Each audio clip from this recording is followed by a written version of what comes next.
able to handle the success and that's the reason that is a prime root cause of for all these continuous cases on these so-called celebrities అనేది నా ఉద్దేశం. Yeah.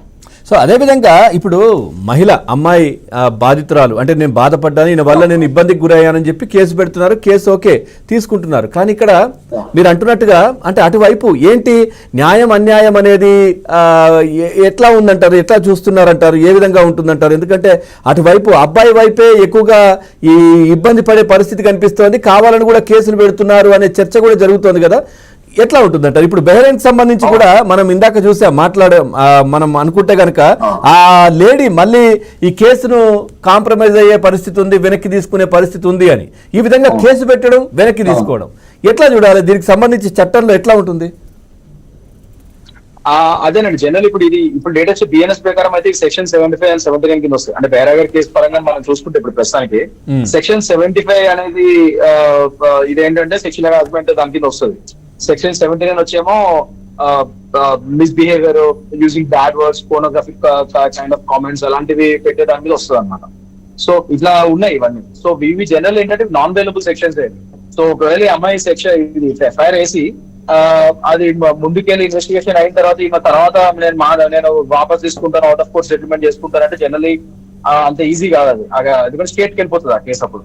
కానీ ఇప్పుడు ఇంకా initial stage లో ఉంది కాబట్టి, investigation దశలో ఉంది కాబట్టి ఇప్పుడు ఆ అమ్మాయి లేదు అంటే మేము కాంప్రమైజ్ అయిపోయాం అది అని చెప్తే పోలీస్ వారు ఇప్పుడు ఆ కేసును కొద్దిగా ఒక విట్నెస్ ఎవరైతే ఇప్పుడు విక్టిమే మెయిన్ ప్రైమరీ విట్నెస్ కదా, విట్నెస్ హాస్టల్ ఆమె ఇప్పుడు ఆమెకి ఇచ్చేది కేసును పర్సూ చేయడం అని చెప్పి వాళ్ళు కొట్టేచ్చు కేసు, వాళ్ళకి ఆ ఛాన్స్ ఉంటుంది. సో ఇట్లాంటి విషయాల్లో ఇక్కడ కొద్దిగా అది మెయిన్ విక్టిమే నాకు కేసు వద్దు అనుకుంటే అక్కడ ఇట్లాంటి వాటిలో కొద్దిగా ఛాన్స్ ఉంది ఇప్పుడు అది. బట్ నేను చెప్పేది ఏంటంటే ఇప్పుడు కాంప్రమైజ్ అయింది కాబట్టి కొద్దిగా ఈ ఛాన్స్ ఉంది. మామూలుగా చాలా కేసుల్లో మనం చూస్తే ఇప్పుడు అట్లా ముందుకు వెళ్ళిపోయినాయి కేసులు, చాలా సివియర్ గా వెళ్ళి వాళ్ళని అరెస్ట్ చేయడం జరిగినాయి, మళ్ళీ వాళ్ళు బెయిల్ అప్లై చేసుకోవడం జరిగినాయి. ఇప్పుడు అవన్నీ కోర్టులో ఉన్నాయి ఆ కేసులు కూడా. రాజ్ తరుణ్ సంబంధించిన కేసు కూడా ఎంత పెద్దదైపోయింది ఏంటనేది. అవును, ఎస్, రాజ్ తరుణ్ గారిదే గానీ, జానీ మాస్టర్ గారిదే గానీ, హర్ష సాయిదే గానీ, వాళ్ళు సినిమాకి సంబంధించిన వాళ్ళు అయినప్పటికీ కూడా యూట్యూబర్స్ కాదు సినిమా. కానీ అసలు ఎంత పెద్ద హడావిడి కావచ్చు, లేదంటే అమ్మాయి వెళ్ళి కేసులు కావచ్చు, ఆయన వెళ్ళి మళ్ళీ ఇది చాలా పెద్దదైపోయింది. అవును, అదే అందుకనే అప్రమత్తంగా ఉండాలి, చాలా జాగ్రత్తగా ఉండాలండి. నేనేమంటారు అంటే అమ్మాయిలు కానీ అబ్బాయిలు కానీ వీళ్ళు చాలా అప్రమత్తంగా ఉండాల్సిన టైం ఇది. ముఖ్యంగా ఈ షార్ట్ ఫేమ్, ఈ కొద్దిగా ఈ చిన్న సైజ్ రీల్స్ వీడియోస్ చేసేగానే కొద్దిగా ఫాలోవర్స్ పెరిగిపోగానే వీళ్ళకి సెలబ్రిటీస్ గా ఫీల్ అయిపోయి కొత్త పరిచయాలు అయితే generally once you get some little bit of fame, కొత్త పరిచయాలు అయితే చాలా మంది మనం మీరు ఇలా పలానా ఇది కదా అని చెప్పి వస్తారు. అలా పరిచయాలు అయితే, కొత్త పరిచయాలు అయితే, కొత్త కొలాబరేషన్స్ అవుతాయి.